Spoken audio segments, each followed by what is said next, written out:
తూర్పుగోదావరిలో జరిగే సత్యమ్మ జాతర ఘనంగా ముగిసింది. 3 రోజుల పాటు వింత విచిత్రాలతో జరిగింది. భిక్షగాడు సినిమా తలపించే విధంగా రియల్ నటనతో సాగిన జాతర ఆకట్టుకుంది. కోటీశ్వరుడు సైతం జోలు పట్టి భిక్షాటన చేసి మొక్కు తీర్చుకున్నాడు.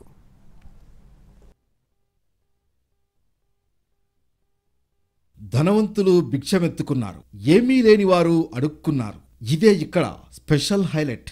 ఇది తూర్పుగోదావరి జిల్లా అనపర్తి మండలం కొప్పవరం గ్రామంలో జరిగే వింత జాతర. చిత్ర విచిత్రాలతో 3 రోజుల పాటు జరిగే సత్యమ్మ తల్లి జాతర మహోత్సవాలు ఘనంగా ముగిశాయి. ఏళ్ల నుంచి వస్తున్న ఈ ఆచారం పేరుతో ప్రతి 2 ఏళ్లకోసారి కర్రి వంశీయులు సత్యమ్మ తల్లిని కొలుస్తూ పూజలు నిర్వహిస్తారు.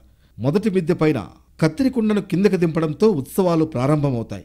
ఈ కుండను మహిళల తలపై ఉంచితే సంతానం కలుగుతుందని భక్తుల విశ్వాసం. అమ్మవారికి మేక, గొర్రె పిల్లలను కానుకగా ఇస్తారు. ఆ తర్వాత వీటిని వేలంలో అమ్ముతారు. 2వ రోజున ఊరి పొలిమేరలో పుట్ట రూపంలో ఉన్న నాగదేవతను పూజిస్తారు. భక్తులు రకరకాల వేషాలతో అమ్మను కొలుస్తారు. ఆలయం లోపలికి వెళ్లకుండా అడ్డుకునే భక్తులను పూజారులు బడితి పూజ చేస్తారు. ఇలా దెబ్బలు తింటే అమ్మవారి అనుగ్రహం కలుగుతుందని నమ్మకం. ఇక 3వ రోజు విచిత్రంగా సాగుతుంది.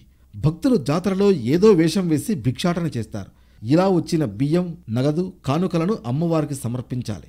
ధనిక, పేద, కులమత విభేదాలు లేకుండా ప్రతి భక్తులు చేసే భిక్షాటనతో గ్రామమంతా బిచ్చగాళ్లమయంగా మారింది.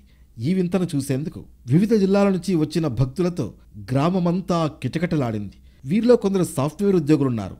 పుష్ప సినిమా స్పూఫ్తో భక్తులు చేసిన నటన జాతరకు హైలైట్గా నిలిచింది.